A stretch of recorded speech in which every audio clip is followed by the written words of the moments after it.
Shalom bien-aimés dans le Seigneur. Que la paix de Dieu soit le partage de chacun de nous. Ce nouveau jour, Dieu nous fait grâce de nous retrouver autour de sa précieuse parole, au travers duquel il nous instruit, il nous dirige, il nous corrige et nous ramène sur le droit chemin sur lequel il nous attend. Et nous continuons ce troisième numéro avec notre thématique « Réveiller les héros », un thème très important. Et nous allons continuer et demandons au Seigneur de nous aider. Précieux Saint-Esprit, au nom de Jésus, je te prie de nous aider. Donne-nous cette capacité de comprendre ta parole dans sa profondeur. Révèle-nous les choses cachées. Donne-moi aussi cette capacité de communiquer. Que ça coule partout. Que ta présence affecte toutes ces personnes qui seront connectées au son de ma voix. Par ta parole, j'ai confiance en toi. Au nom de Jésus-Christ. Amen. Notre lecture de base, nous lisons Joël 3, le verset 9. Publiez ces choses parmi les nations, préparez la guerre, réveillez les héros. Qu'ils s'approchent, qu'ils montent, tous les hommes de guerre. Nous lisons notre deuxième passage qui se trouve dans 1 Roi 18 à partir du premier verset qui dit ceci. Bien des jours s'écoulaient et la parole de l'Éternel fut ainsi adressée à Élie dans la 3e année. Va, présente-toi devant Akab et je ferai tomber de la pluie sur la face du sol. Et Élie alla pour se présenter devant Akab. La famine était grande à Samarie.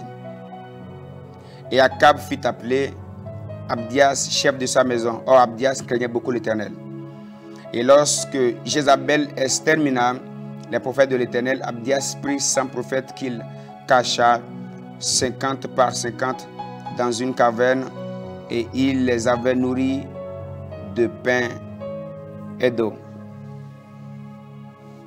Nous continuons avec ce merveilleux enseignement, une si belle histoire qui regorge tellement d'enseignements, tellement de richesses pour chacun de nous.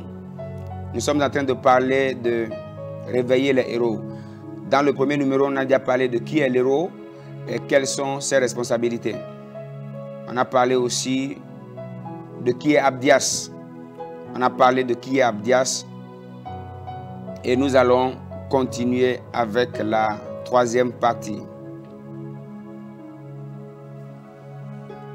Nous avons dit qu'Abdias, c'est toute personne qui voulait nous faire du bien, qui voulait nous donner du pain et d'eau, mais qui peut cacher notre destinée.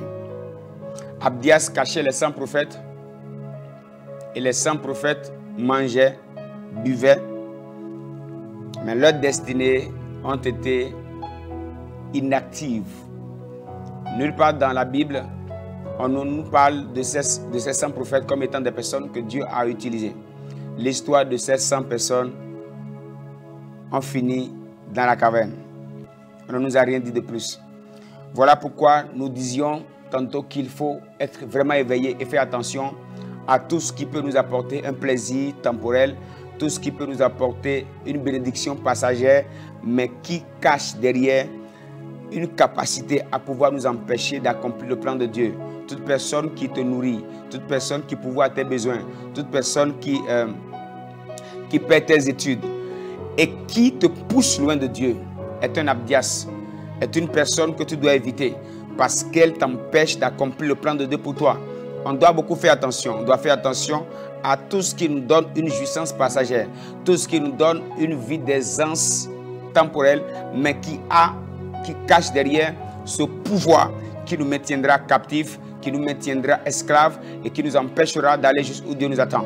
Voilà pourquoi il est important de faire attention parce que nous portons une destinée. Nous avons défini la destinée comme étant une solution pour la terre, un problème de la terre dont nous portons la solution. Voilà pourquoi on doit rester beaucoup éveillé et accomplir le plan de Dieu pour chacun de nous. Nous avons dit qu'il faut vraiment rester éveillé pour ne pas commettre ces erreurs. Je continuerai ici en disant ceci, qu'il y a beaucoup de personnes, qui sont des solutions potentielles, qui ont en elles beaucoup de trésors, beaucoup de capacités, qui doivent normalement répondre à des besoins de toute une nation, même de tout un continent. Un homme a cette capacité de révolutionner tout un continent.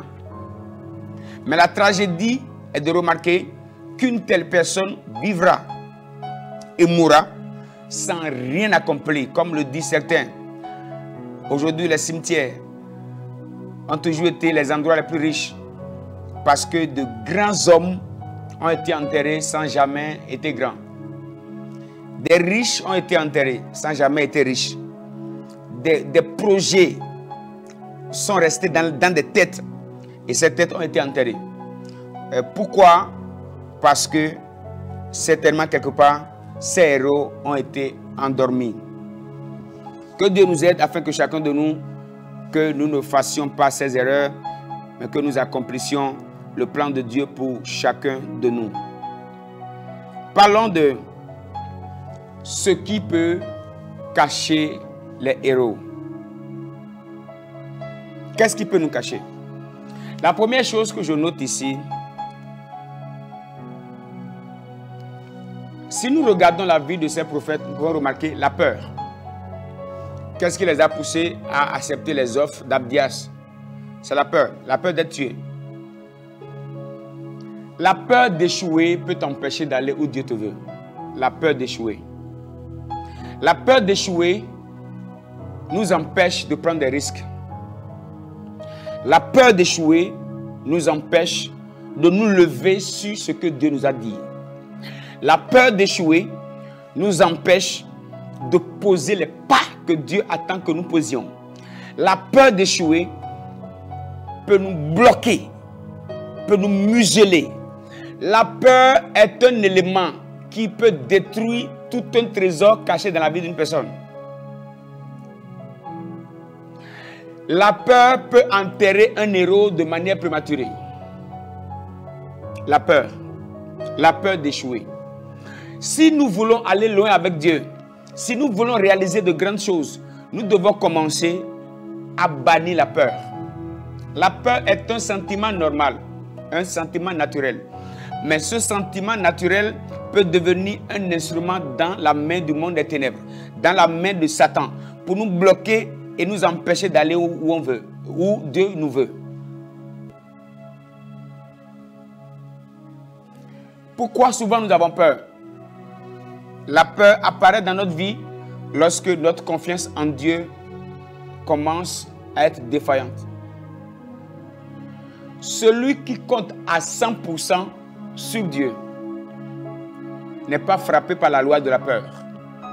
Donc nous avons souvent peur parce que nous n'avons pas assez confiance en Dieu.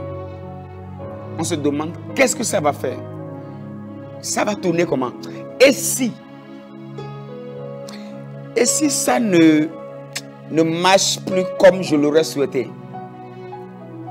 Ceux qui relèvent les grands défis ne sont pas des personnes qui n'ont pas peur, mais c'est des personnes qui sont courageuses et qui peuvent se lever malgré la peur et affronter la destinée. Le courage n'est pas l'absence de la peur, mais c'est la capacité à pouvoir faire taire la voix de la peur et aller là où Dieu nous veut. Deuxième chose qui peut détruire quelqu'un. La deuxième chose, c'est les qu'en dira-t-on. Il y a beaucoup de personnes qui peut-être vont suivre ces vidéos, qui sentent en elles un grand appel à pouvoir être des éléments que Dieu va utiliser pour révolutionner plusieurs aspects de la société. Mais se disent, si je me lève, qu'est-ce que les gens vont dire? Les qu'en dira-t-on? La peur des hommes, avoir peur des hommes, avoir peur de ce que les hommes vont dire, est un élément qui peut assombrir toute une destinée. C'est un élément qui peut enterrer une destinée. Je voudrais te dire une chose importante. Il y a des réalités spirituelles qui ne se soumettront jamais à nous si nous avons peur de ce que les hommes vont dire. La vie de Dieu sur toi et ton avis sur toi-même sont deux éléments très importants qui te permettront d'aller où tu veux où Dieu te veut, où tu dois aller. Si tu refuses de prendre ce risque et d'affronter ta peur et de réaliser le pourquoi Dieu te veut, au soir de ta vie, tu vas le regretter parce que tu vas vivre dans la misère.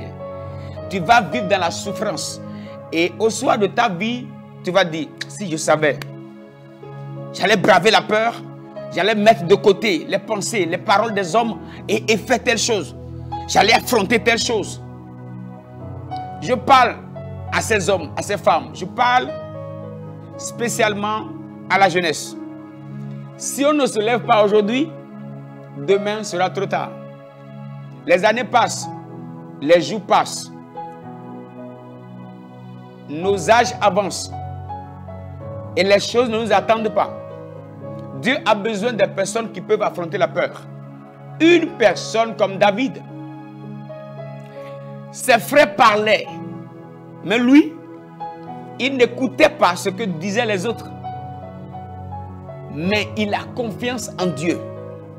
Les candidatons peuvent nous bloquer. Écoutez s'il vous plaît. Si des hommes ne croient pas en nous aujourd'hui, demain, si on peut prendre ce risque aujourd'hui, demain, c'est les mêmes qui t'insultent, qui te traitent de prétentieux, d'orgueilleux,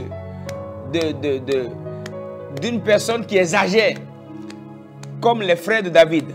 C'est les mêmes qui ont commencé à dire oui, bravo, il a été courageux.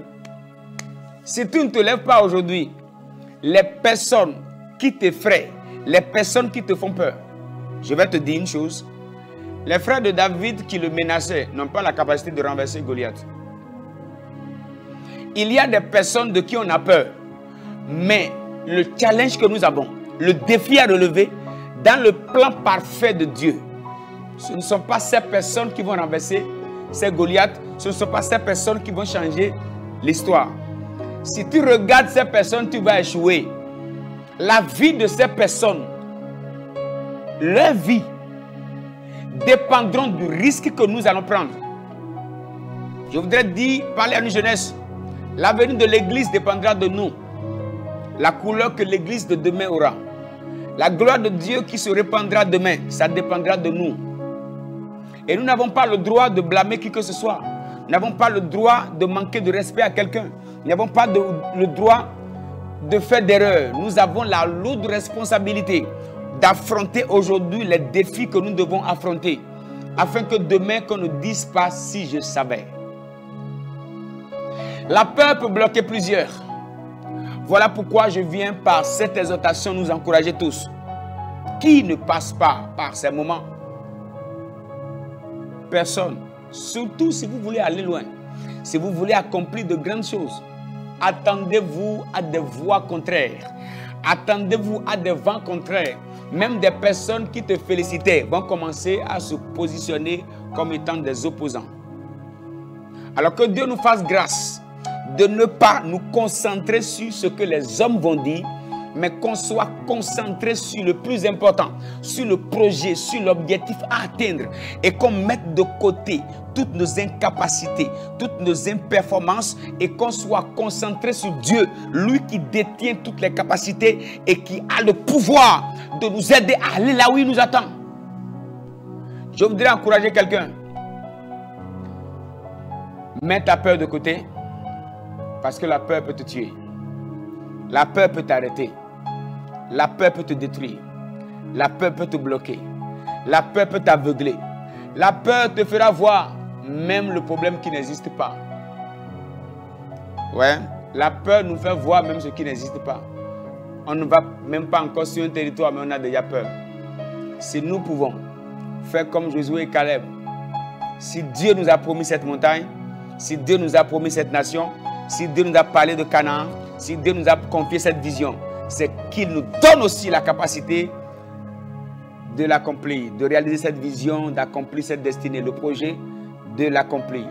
Que Dieu nous aide afin que chacun de nous, que nous prenions nos responsabilités par rapport au projet de Dieu pour ces temps de la fin. Que rien ne nous bloque, qu'aucun démon nous arrête, qu'aucun homme ne nous arrête, qu'aucune peur nous arrête, qu'aucun homme ne nous bloque et que nous allions jusqu'où Dieu nous attend.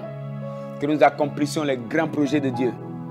Afin que ceux qui veulent nous arrêter aujourd'hui, demain nous disent Félicitations. Que Dieu nous aide. Prions le Seigneur. Oh Dieu, donne la force de braver la peur, de braver tout ce qui tente de nous bloquer. Que nous allions jusqu'où tu nous attends, que nous accomplissions les grandes choses et que rien ne nous arrête. Aide-nous Seigneur à aller plus loin avec toi. Merci de nous aider. Au nom précieux de Jésus-Christ de Nazareth. Amen.